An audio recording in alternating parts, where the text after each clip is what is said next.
Assalamualaikum warahmatullahi wabarakatuh. Kami dari kelompok 2 ingin mempresentasikan hasil proyek metode numerik kami dengan pembahasan rectangle method dan midpoint method. Di sini dengan saya Kurnia Isnaini dengan NIM 53024222083 dan teman saya Perkenalkan, nama saya Husna Aliana Bila dengan NIM 53024222065. Perkenalkan, nama saya Irfan Maulana Rizky dengan NIM akhir 052. Saya Rifki Alimul Haq dengan NIM akhir 74. Di sini saya boleh minta tolong share screen.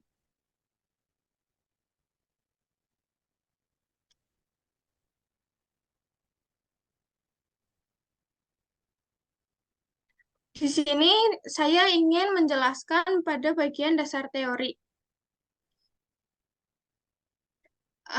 Jadi metode persegi panjang atau rectangle itu biasa digunakan untuk aproksimasi integral. Pendekatan ini membagi interval fungsi menjadi beberapa subinterval dan memproximasikan nilai fungsi dalam setiap subinterval menggunakan nilai pada titik tertentu di dalam subinterval tersebut. Ada beberapa metode rectangle seperti metode rectangle kiri, rectangle kanan, dan rectangle tengah yang masing-masing menggunakan nilai fungsi pada titik awal, titik akhir, atau subinterval untuk menghitung kontribusi persegi panjang. Pada foto tersebut, pada bagian kiri sendiri itu rectangle tengah dan pada tengah itu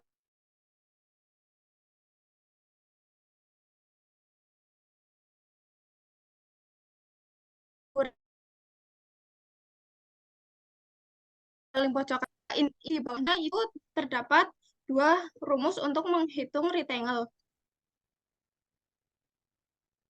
Seperti yang ditunjukkan pada gambar di atas, integral yang sebenarnya didekati oleh sebuah daerah persegi panjang. Jelas untuk fungsi yang meningkatkan secara monoton yang ditunjukkan nilai integral diremakan ketika fungsi X diasumsikan sebagai sama dengan fungsi A dan terlalu tinggi ketika fungsi X diasumsikan dengan fungsi B. Selain itu, kesalahannya bisa menjadi besar ketika integral adalah fungsi analitik. Kesalahan dapat dikurangi secara signifikan dengan menggunakan metode persegi panjang komposit. Jadi, untuk mengurangi gala tuh, kita bisa menghitungnya dengan metode persegi panjang komposit.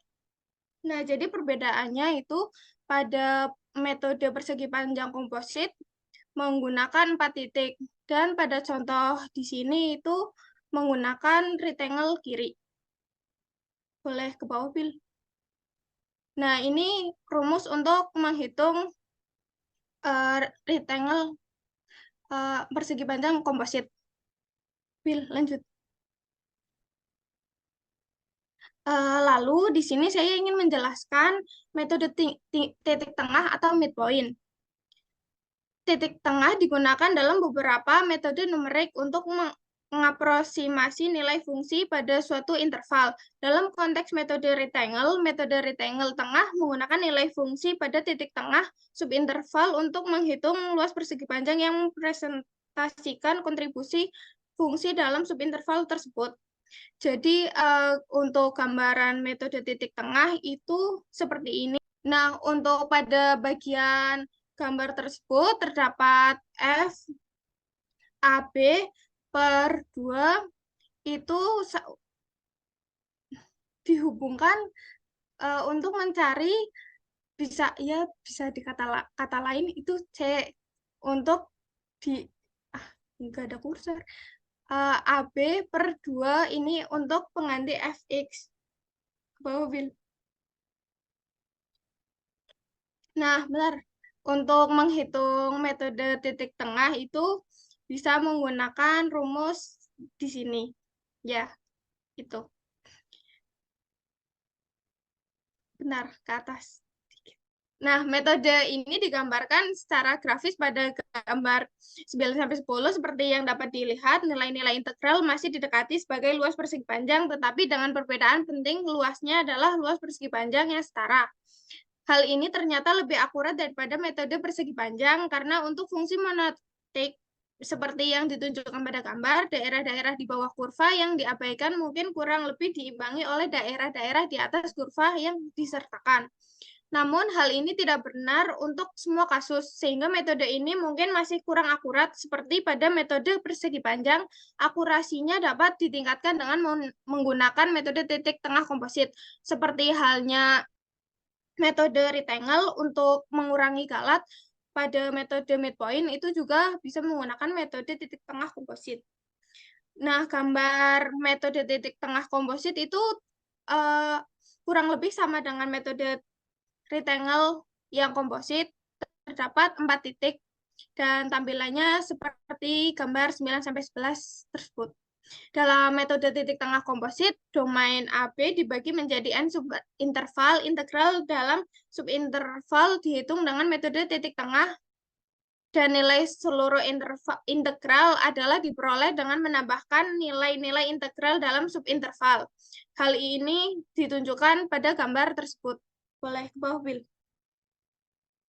Nah, untuk menghitung metode titik tengah komposit itu bisa menggunakan rumus yang tertera di situ.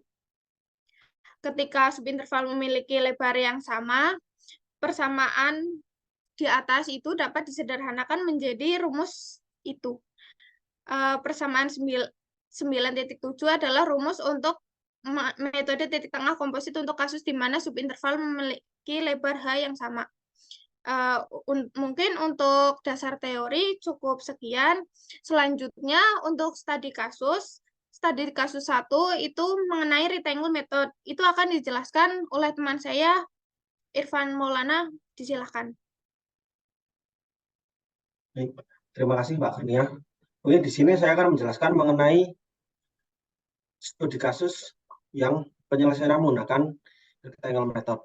Nah, di sini sudah ada sebuah studi kasus, yaitu nilai integral di mana persamaan integral EX kuadrat DX itu mempunyai batasan 1,8 dan 3,4 dengan diketahui nilai dari H yaitu 0,2.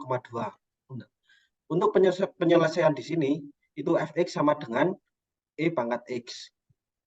Kemudian kita harus mengetahui jumlah bias yang akan dimiliki oleh persamaan di atas. Nah, untuk menghitung jumlah bias, itu kita bisa menghitungnya dengan rumus N sama dengan B min A per H, di mana N merupakan jumlah bias, B merupakan titik awal dari integral, kemudian A merupakan titik atas dari integral, dan H merupakan nilai yang sudah diketahui tadi. Nah, kemudian kita masukkan saja nilai dari B, A, dan H, di mana B itu 3,4, A 1,8, dan H itu 0,2. Langsung saja kita hitung. Untuk 3,4 dikurangi 1,8 itu 1,6 dibagi 0,2 itu berarti 8 bias. Kemudian setelah kita mengetahui berapa jumlah bias yang dimiliki, kita akan melakukan perhitungan nilai integrasinya, di mana persamaan untuk menghitung nilai integrasi yaitu integral dari Fx mempunyai batasan B dan A sama dengan H dibagi 2 dikalikan F0 ditambahkan Fn. Fn di sini merupakan jumlah dari jumlah bias. Kemudian ditambah dengan H sigma dengan batasan F1 di mana Fi di mana I sama dengan 1 dan N-1.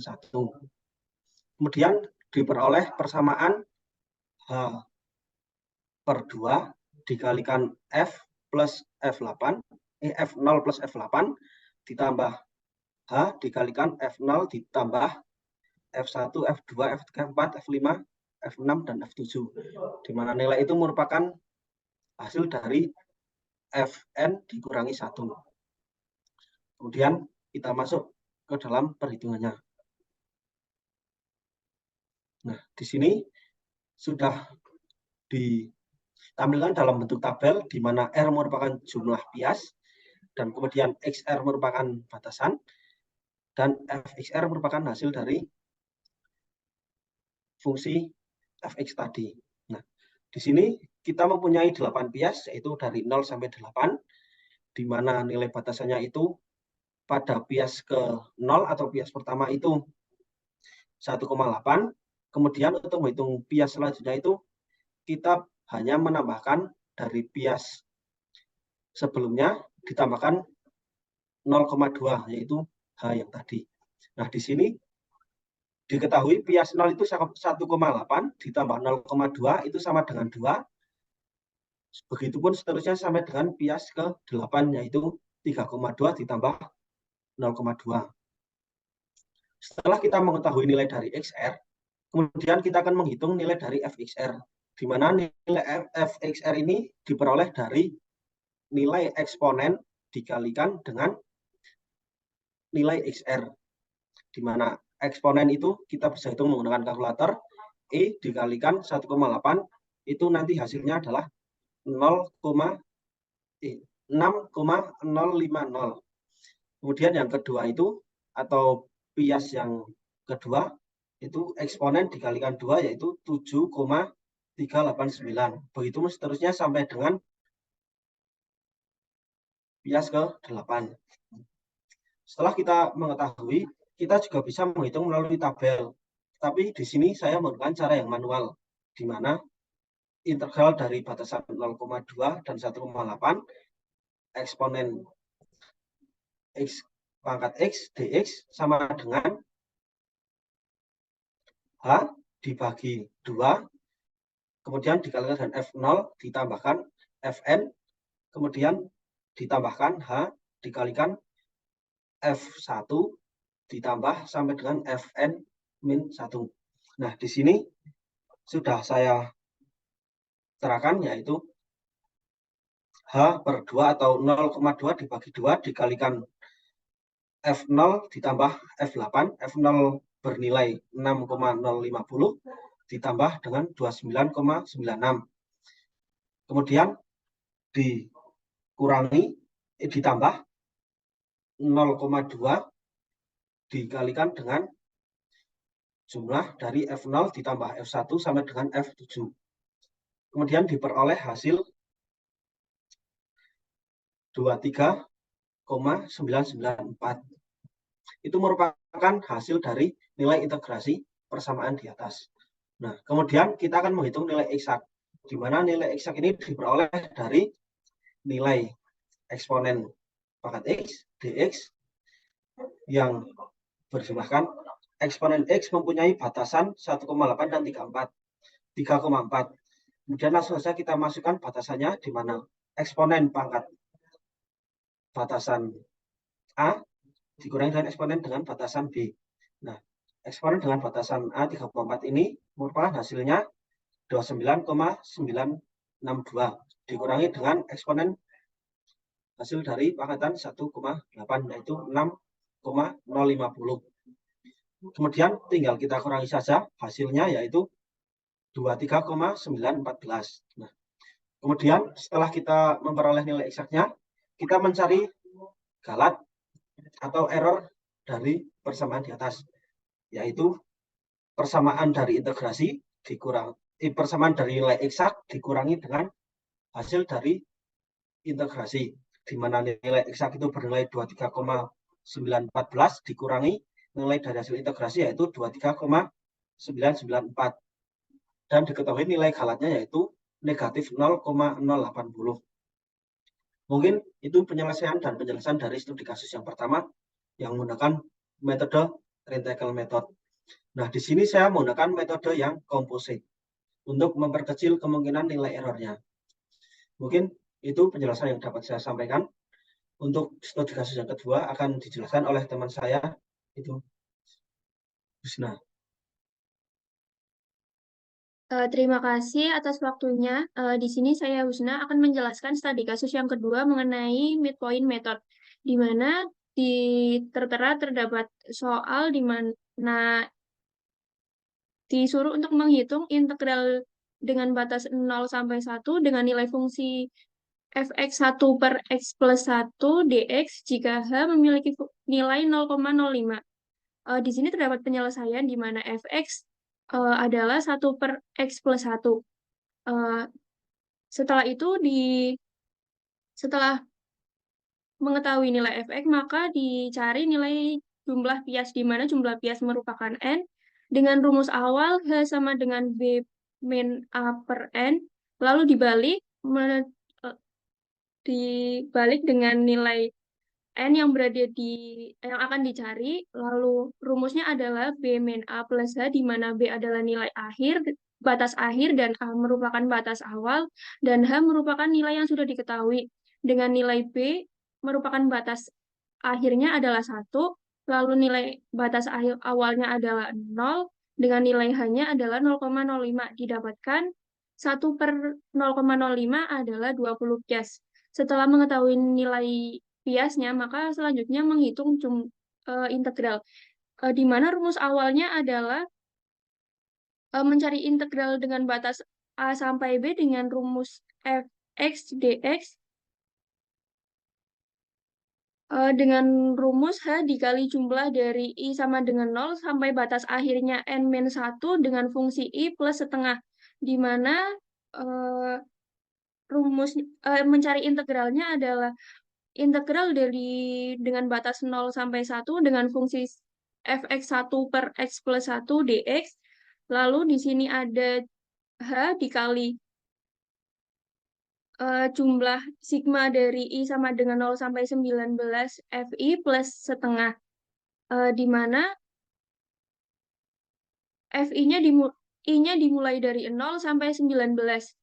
Jadi di sini nantinya akan diturunkan rumusnya menjadi h dikali f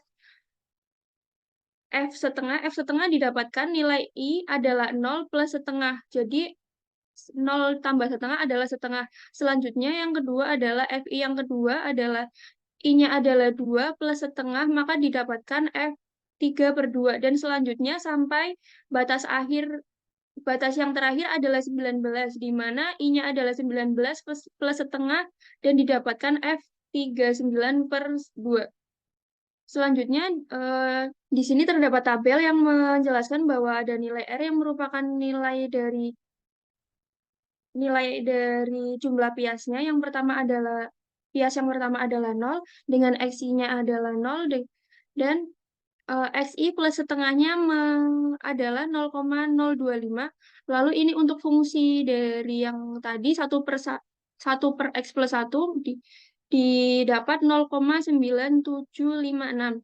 Selanjutnya dicari nilai untuk pias yang kedua yaitu 1, didapatkan xi-nya adalah 0,05. Lalu ada xi plus setengahnya adalah 0,075 dan didapatkan untuk fungsinya adalah 0,9302 dan dilanjutkan sampai akhir.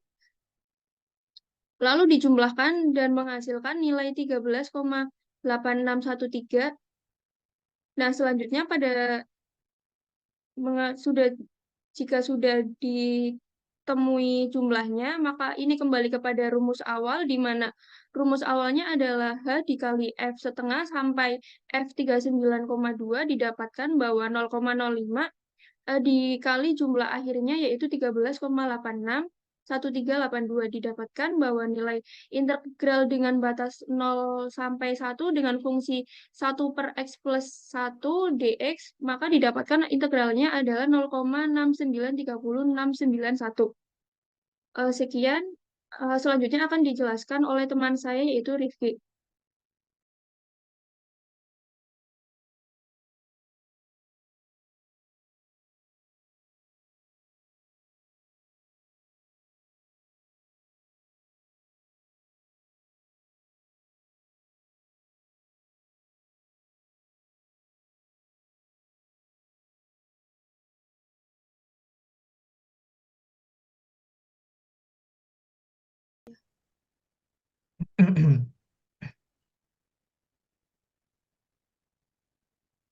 Kali ini saya akan menjelaskan tentang kode pemrograman yang pada studi kasus 1 dengan metode rectangle.